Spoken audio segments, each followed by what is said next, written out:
अस्सलाम वालेकुम, आप सबको एडिक्शन ऑफ नॉलेज चैनल खुशामदीद। आज का टॉपिक हमारा है ATP और CP। ये एक एनर्जी सिस्टम है और इसको जो है इमीडिएट एनर्जी सिस्टम भी कहते हैं और इसके बहुत सारे नाम हैं। ATP CP एक ऐसा सिस्टम है जो कि हमें फौरी तौर पर एनर्जी देता है।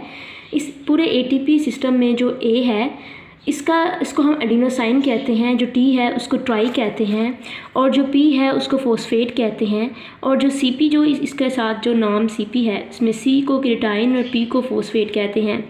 इसलिए ATP मीन एडिनोसाइन ट्राईफॉस्फेट और CP मीन क्रिटाइन फॉस्फेट। तो ये तो इसका नाम हो गया। और ये पाए कहाँ जाते हैं? ATP और CP ये हमारे मसल्स में पाए जाते हैं। हमारे मसल्स की जो मायोसिन होती हैं वहाँ पे पाए जाते हैं। अगर मैं आपसे बोलूँ कि आप 1 RM मैक्सिमम रेपिटेशन जो है वो करें, किसी भी वेट की आप स्क्वाट करें, वेट लिफ्ट करें, चाहे उसको आप जो है बेंच प्रेस करें, कुछ भी करें, तो आपकी बॉडी को चाहिए एनर्जी। वो एनर्जी जो है वो आपको चाहिए शॉर्ट ड्यूरेशन के लिए, लेकिन मैक्सिमम एनर्जी चाहिए आपको, तो वो ATP CP ही आपको दे सकता है।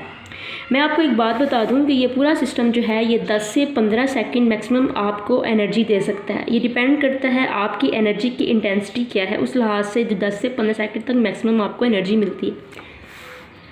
जब आप कोई वेट उठाते हैं तो होता कुछ यूँ है कि आपकी जो मसल यूज़ हो रहा होता है वेट उठाने में या कोई भी काम करने, जब आप वॉलीबॉल में सर्विस करते हैं, आप बैडमिंटन में सर्विस करते हैं, तो जब आप एकदम से आपको एनर्जी चाहिए इस चीज़ को स्पाइक करने के लिए, तो आपने क्या करना है, ATP क्या करती है, आपके मसल्स में जो ATP होती है वो टूट जाती है ADP और PI में।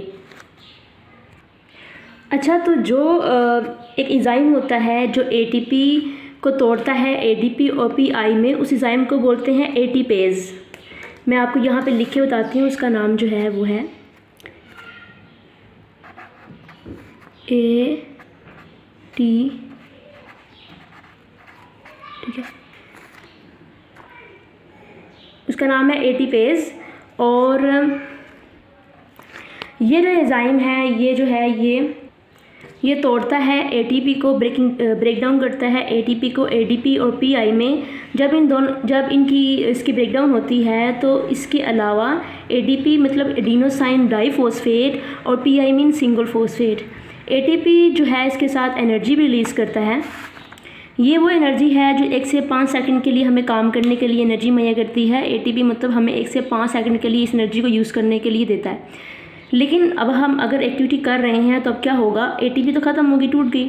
देन CP अपना एक किरदार अदा करता है। CP मीन क्रिटाइन और P मीन फॉस्फेट। क्रिटाइन फॉस्फेट जो है ये टूटता है और क्रिटाइन फॉस्फेट टूटने से हमें एनर्जी मिलती है और ये एनर्जी हमें नहीं मिलती।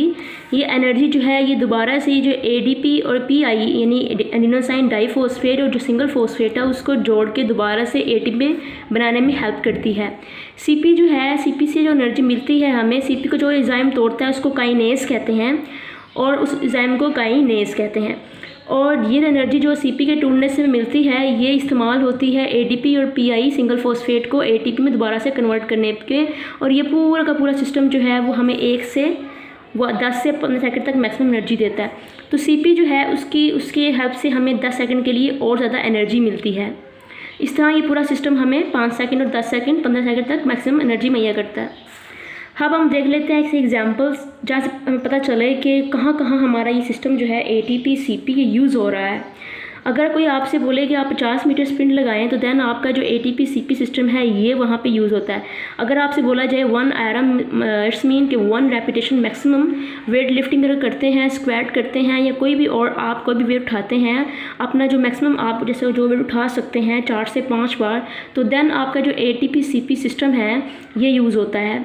अगर मैं आपसे बोलूँ कि आप स्टैंडिंग जंप करें, पहली जंप तो आप कर लेंगे 4 फुट तक, लेकिन दोबारा से आपसे उतने ही फासले पर जंप आप फिर भी कर लेंगे, तीसरी बार फिर कर लेंगे, चौथी बार आपसे जंप नहीं होगी वहाँ उतने फासले तक, क्योंकि आपकी जो बॉडी में ATP CP थी मसल्स में वो सब ख़त्म हो गई।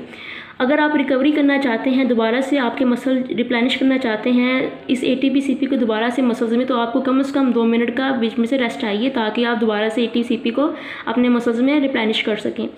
ये है हमारे पास ATP CP सिस्टम्स की एग्जांपल। आई होप कि आपको समझ आई होगी। Thank you.